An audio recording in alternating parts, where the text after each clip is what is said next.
Baziren behin bi anai arreba, hauek tribu inka batekoak.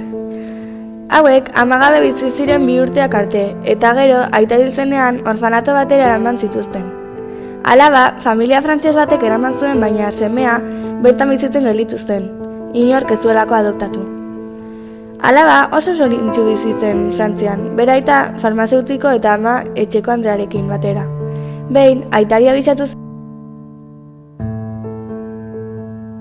zioten landare baten bila joan behar zela Amazonas aldera.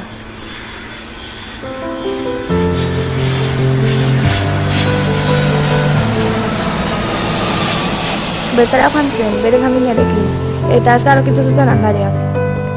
Han zeudela, umerzurtz bat aurkitu zuten, eta konturatu ziren alabaren anaia zela eta beraiekin eramatera erabaki zuten. Horrela, bi anaiak elkarrekin egongo ziren.